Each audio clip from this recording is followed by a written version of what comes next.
Hello my dear students. अभी हम लोग अर्थमेटिक प्रोग्रेशंस के एक्सरसाइज 5.2 का सॉल्यूशन बना रहे हैं। इससे पहले हम लोग 3 सवाल को बनाए थे, क्वेश्चन नंबर 4, 5 और 6।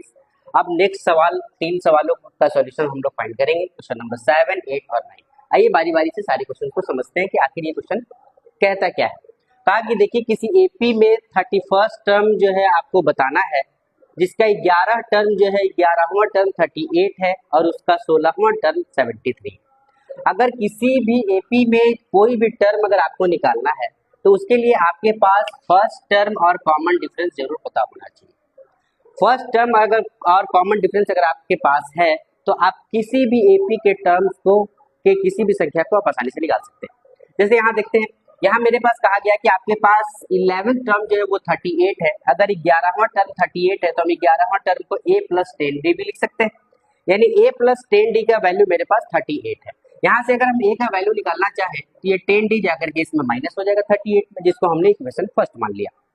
फिर वैसे ही मेरे पास a16 यानी 16वां टर्म जो है वो उसका वैल्यू 73 दिया गया है, यानी हम इसको a प्लस 15d भी लिख सकते हैं बराबर 73।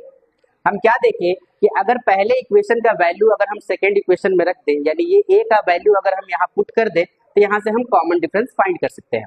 वही उसी चीज को हमने लिखा कि putting the value of equation first in second. हमने a का वैल्यू जो है सेकेंड इक्वेशन में रखा, यानी 38 माइनस 10d जो है वो a की जगह रखे, प्लस का 15d वैसे ही रहा, इक्वल टू 73 वैसे ही रहा। यहाँ हम देखें कि d मेरे पास 10 माइनस में है और 15 प्लस में है, इसका मतलब कि प्लस में 5d मेरे पास बचेगा। ये 38 इक्वल टू के इधर जाएगा तो माइनस हो जाएगा। जैसे ही 73 में से 38 को माइनस किए तो मेरे पास 35 आया और ये 5 जो है ये d के साथ मल्टीप्लाई में रह गया। मल्टीप्लाई का कोई भी संख्या बराबर के नीचे डिवाइड में आता है। डिवाइड करने के बाद जो मेरा d आया वो 7 आया, यानी कि कॉमन डिफरेंस मेरे पास आ गया। एक वैल्यू हम निकाल ली। अभी भी हमको फर्स्ट टर्म निकालना है। जैसे ही हम d का वैल्यू इक्वेशन फर्स्ट में रखें तो हम क्या देखें कि यहाँ से हम आसानी से फर्स्ट टर्म निकाल सकते हैं। d का वैल्यू हम इक्वेशन फर्स्ट में रखें तो 38 माइनस d का वैल्यू 10 इंटू 7 रखे, यानी 38 में से 70 को माइनस किए, 70 माइनस में तो वैल्यू मेरे पास माइनस में 32 आया, जो ये a का वैल्यू आ गया। अब मेरे पास a और d दोनों वैल्यू पता चल गया। हमसे a 31st पूछा है, a 31st को हम a प्लस 30d भी लिख सकते हैं, यानी a का वैल्यू मेरे पास पता है, प्लस 30 इंटू d ये भी मेरे को पता है। इसका वैल्यू अगर हम इसको d से मल्टीप्लाई किए 210 आया, ये माइनस का 32 वैसे ही रह गया, इसमें से 32 को माइनस कर दिए, a 31st जो है संख्या वो मेरे पास 178 आ गया। सेम ऐसे ही क्वेश्चन नंबर 8 भी है और 9 भी है। क्वेश्चन नंबर 8 में आपसे कहा कि अगर किसी एपी के सीरीज में 50 टर्म है, जिसका तीसरा टर्म 12 है और 50वां टर्म जो है 106 है, तो आपको बताना है कि 29वें नंबर पर कौन सा संख्या रहा होगा, यानी 29th टर्म आपको बताना है। सेम वही, अगर हमको ये टर्म फाइंड करना है तो हमारे पास a भी पता होना चाहिए और d भी पता होना चाहिए। पहले हमको a और d फाइंड करना होगा। हम क्या देखें कि हमारे पास थर्ड टर्म जो है वो 12 दिया गया है। इस थर्ड टर्म को हम a प्लस 2d भी लिख सकते हैं बराबर 12, जिससे हम क्या देखें कि a का वैल्यू अगर हम यहाँ से निकालना चाहें तो 12 में से जाकर के ये 2d माइनस हो जाएगा, जिसको हमने इक्वेशन फर्स्ट लिखा।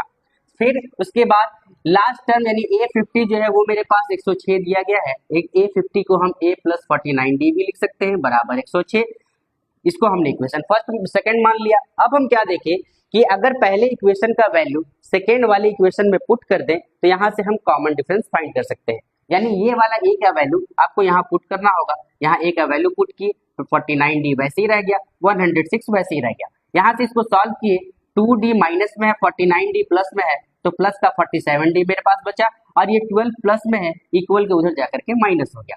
इधर से इसको माइनस किए तो 94 आया और ये 47d वैसे ही रह गया। 47 मल्टीप्लाई में है, ये 94 के नीचे डिवाइड में आ गया और जब हम डिवाइड किए तो मेरे पास d का वैल्यू यानी कॉमन डिफरेंस का वैल्यू 2 आ गया।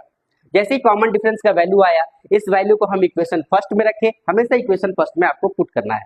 जैसे ही इक्वेशन फर्स्ट में हम रखें तो हम क्या देखें, यहाँ से हम फर्स्ट टर्म का वैल्यू फाइंड कर सकते हैं। 12 वैसे ही रह गया, माइनस 2 वैसे ही रह गया, d का वैल्यू हमने 2 रख दिया, यानी 12 में से ये 2 2 जा 4 माइनस हो गया, यानी आपके पास जो फर्स्ट टर्म था वो 8 था, वो भी हम लोग वैल्यू फाइंड कर लिए। अब मेरे पास a और d दोनों वैल्यू आ गया। हमसे a29 पूछा गया है, a29 को हम a प्लस 28d भी लिख सकते हैं, यानी a का वैल्यू रख दिए, प्लस का प्लस 28 मल्टीप्लाई d का वैल्यू रख दिए, दोनों को ऐड कर दिए, यानी 29वें नंबर पर जो संख्या रहा होगा वो 64 रहा होगा। आई होप कि सारे लोगों को ये बात समझ में आ रहा है। नेक्स्ट क्वेश्चन, क्वेश्चन नंबर 9, इस सेम टू सेम क्वेश्चन है। इसमें भी आपसे ये पूछा गया कि अगर किसी एपी का तीसरा टर्म 4 है, 9वां टर्म -8 है और आखिरी टर्म अगर 0 है, तो बताइए कि कितने सारे उसमें संख्याएं हैं। कौन सा ऐसा संख्या होगा जो 0 हो जाएगा। यानी आपको नंबर ऑफ टर्म्स बताने हैं कि अगर कोई एपी का सीरीज है तो ऐसे सीरीज अगर हम चलते जा रहे हैं कहां तक पहुंचेंगे कि आंसर जो है वो 0 आ जाएगा, ये आपको बताना है। ठीक है, इसके लिए भी हमको फर्स्ट टर्म और कॉमन डिफरेंस फाइंड करना होगा। वैल्यू मेरे पास दिया गया है a3 यानी थर्ड टर्म का वैल्यू 4 दिया गया है। थर्ड टर्म को हम a + 2d भी लिख सकते हैं। यहाँ से a का वैल्यू अगर हम फाइंड करेंगे तो 4 में ये 2d जाकर के माइनस हो जाएगा, जिसको हमने इक्वेशन 1 मान लिया। सेम वैसे ही a9 भी मेरे पास वैल्यू -8 दिया गया है। a9 को हम a + 8d लिख सकते हैं इक्वल्स टू -8, इसको हमने इक्वेशन सेकंड मान लिया। पहले इक्वेशन का वैल्यू सेकंड में जैसे ही रखे, a का वैल्यू हम यहाँ रखे 4 - 2d प्लस का 8d वैसे ही रह गया, इक्वल का इक्वल, -8 का -8। हम यहाँ क्या देखें कि 2d मेरे पास माइनस में है, 8d मेरे पास प्लस में है, यानी कि प्लस का 6d मेरे पास बचेगा। ये 4 प्लस में है, इक्वल के उधर जाएगा तो -4 हो जाएगा। -8 और -4 दोनों ऐड होकर के -12 बन जाएगा और ये 6 मल्टीप्लाई में है, ये डिवाइड में आ जाएगा। जैसे ही इसको हम डिवाइड किए तो मेरे पास जो कॉमन डिफरेंस आया वो -2 आया। कॉमन डिफरेंस आ गया, अभी भी हमको फर्स्ट टर्म फाइंड करना है। जैसे ही कॉमन डिफरेंस आया, इस वैल्यू को हम इक्वेशन फर्स्ट में रखे तो हम क्या देखें कि 4 का 4 वैसे ही रह गया, माइनस का माइनस वैसे ही रह गया, 2 का 2 वैसे ही रह गया और इस d की जगह हमने d का वैल्यू -2 पुट कर दिया। दो माइनस को मल्टीप्लाई किए तो ये प्लस का 4 बन गया, पहले से 4 मेरे पास था, दोनों को ऐड कर दिए तो 8 आ गया, यानी कि फर्स्ट टर्म मेरे पास 8 आ गया। हमसे ये पूछा गया कि अगर आपके पास an का वैल्यू 0 हो, a का वैल्यू 8 हो, d का वैल्यू -2 हो, तो नंबर ऑफ टर्म्स क्या होंगे, यानी n का वैल्यू आपको बताना है कि n क्या होगा। यहाँ से हम सॉल्व करते हैं। 0 के पास ये 8 प्लस में है, प्लस का चीज इक्वल के इधर ले आए तो माइनस में आ गया, ये -2 मल्टीप्लाई में है, मल्टीप्लाई का चीज बराबर के नीचे डिवाइड में आता है। जब हम इसको डिवाइड किए तो डिवाइड करने के बाद ये 4 टाइम्स में गया, बराबर n -1 वैसे ही रह गया। ये -1 को 4 के पास ले आए तो प्लस में 1 हो गया, यानी n का जो वैल्यू आया वो 5 आ गया। यानी पांचवा ऐसा संख्या होगा इस सीरीज का जिसका वैल्यू क्या होगा, उसका वैल्यू 0 होगा। आई होप सारे लोगों को ये बात समझ में आया। इसके बाद नेक्स्ट वीडियो में हम लोग आगे के सवाल जो है सॉल्व करेंगे। तब तक के लिए आप लोग अपना ख्याल रखिए, मेहनत कीजिए और ज़्यादा से ज़्यादा स्कोर कीजिए। Thank you.